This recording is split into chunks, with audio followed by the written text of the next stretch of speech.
A teóloga Cleusa Caldeira fez o seu mestrado em Teologia na PUC do Paraná e hoje cursa o doutorado na Faculdade Jesuíta de Filosofia e Teologia em Belo Horizonte.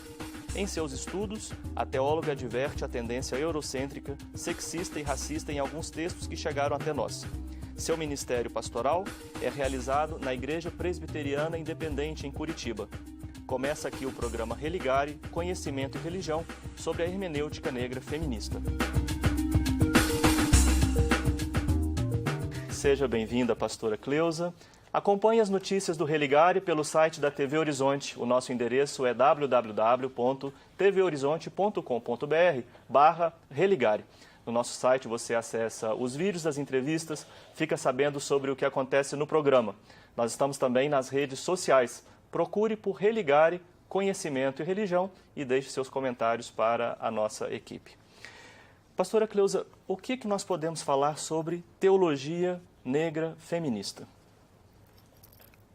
Primeiro, muito obrigado, Flávio, pelo convite de estar aqui com vocês. E quando nós falamos teologia negra feminista, ou feminista negra, nós estamos falando primeiro da experiência de mulheres negras no continente latino-americano. Então, a nossa experiência enquanto mulheres, é uma experiência marcada pelo racismo, pelo sexismo e pelo classismo. Então, a partir dessa nossa experiência, nós então vamos reler nossa experiência no espelho do texto, podemos dizer isso, né? Sim. Isso do ponto de vista, assim, isso se dedica especificamente ao texto bíblico, como que você fez na sua pesquisa de mestrado lá na PUC do Paraná, ou também na experiência religiosa de modo geral? Quando nós estamos fazendo o recorte, que é a hermenêutica negra feminista, que é o objeto de pesquisa, o meu objeto de pesquisa, então nós estamos dizendo que nós estamos fazendo uma leitura bíblica a partir da experiência da mulher negra. Então, é uma leitura especificamente bíblica. Por isso também, a hermenêutica negra feminista, nós declaramos que ela é especificamente uma hermenêutica cristã. Ou seja, é a experiência de leitura bíblica que nós fazemos, a nossa experiência com o Deus encarnado.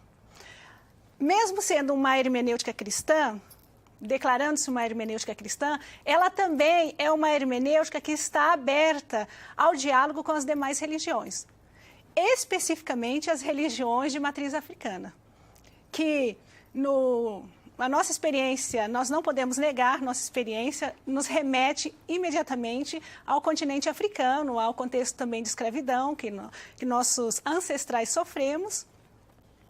E nós, então, agora, o objetivo é também, a partir dessa nossa experiência de negritude, de reconhecer a nossa negritude, as nossas raízes mais profundas, entrar em diálogo com essas religiões, no nosso caso brasileiras, religiões de matriz africana, né? Sim. Então, esse é o papel também do nosso trabalho enquanto hermenêutica negra feminista. Só disso que você acaba de falar, me ocorrem várias outras questões. Eu queria só, assim, você poderia precisar, né, quando você fala de hermenêutica bíblica, para um público que não conhece essa terminologia, especificamente o que é que se quer dizer?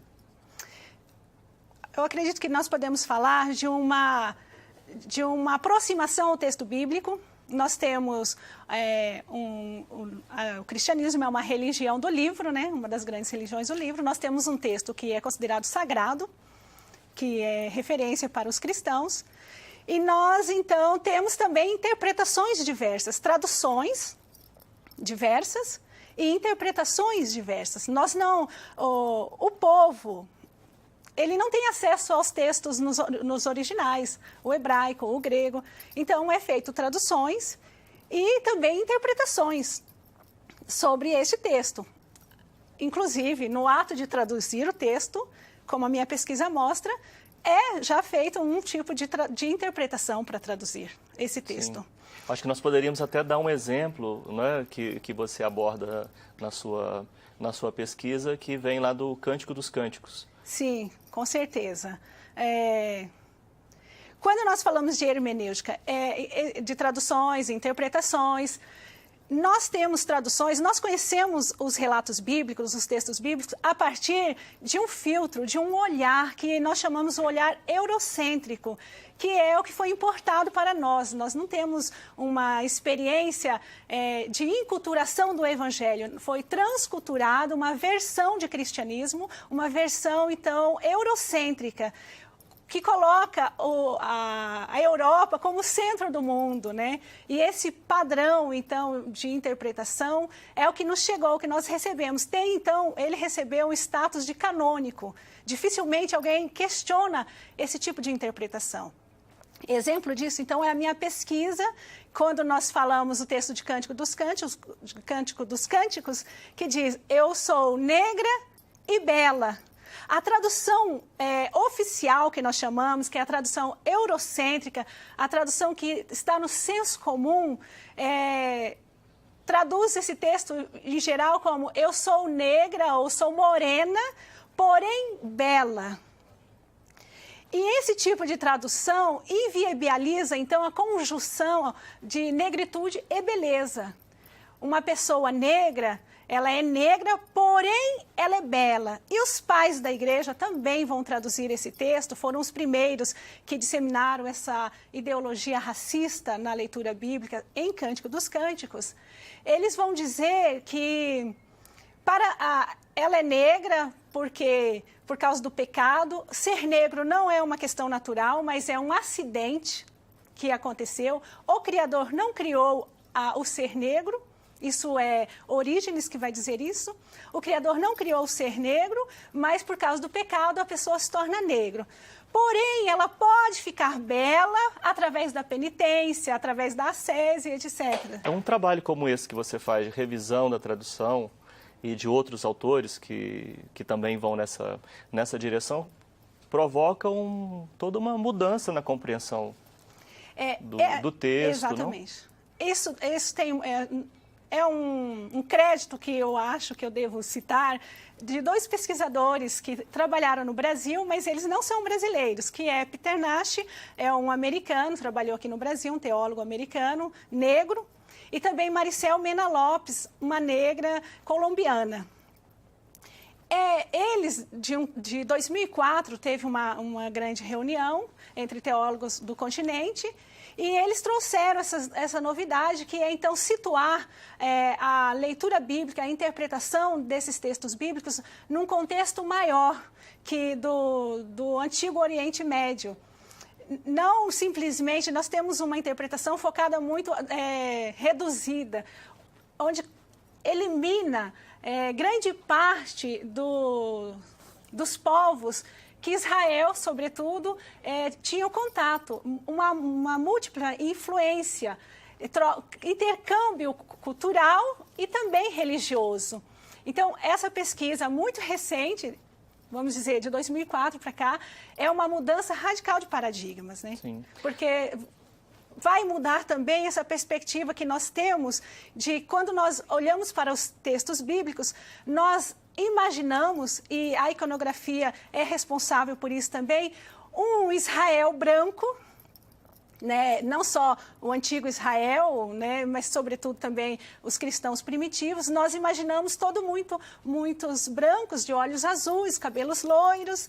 Essa é a imagem que nós temos dos personagens bíblicos. Talvez no próximo bloco a gente tenha condição de abordar com mais detalhes, mas assim, o que o seu texto provocou em mim, o texto da dissertação de mestrado, o artigo também que você publicou, entre outros textos que você escreveu, mas eu fiquei com esses dois, de uma compreensão do Israel moreno, que em parte a minha formação ajudou a compreender, para um Israel também negro.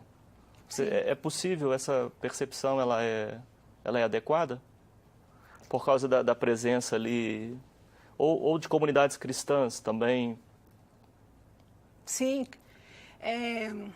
Esse autor que eu citei, o Peter Nash, ele vai dizer que, em muitos casos, nos textos bíblicos, a negritude é um pressuposto. E os primeiros povos, de fato, branco, a entrarem em Israel são os persas, isso no pós-exílio. Então, eu creio que é possível a gente afirmar exatamente isso, um Israel muito mais negro, muito mais ligado com os povos ali onde ele circulava, do que o Israel moreno ou loiro, né? Que nós comumente costumamos pensar, né? Sim, sim. E sem falar de personagens, né, que você vai citando na sua pesquisa que são negros, mulheres negras, inclusive. Quando nós falamos também de hermenêutica negra, é importante dizer assim, nós não estamos, então, pincelando a aparição aqui ou acolá de uma mulher negra, de uma figura negra. Nós estamos colocando a mulher negra no centro da questão.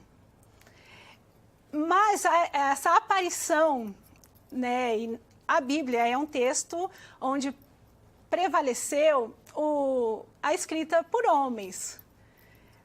Evidente que nós temos aparições de mulheres, e essas aparições não são, assim, mulheres quaisquer, são mulheres de influência na comunidade. Quando nós falamos de aparição de mulher negra também, nós estamos falando, não estamos falando de uma aparição qualquer, mas uma aparição de mulheres referências, de mulheres que exerciam o papel de liderança. Por exemplo?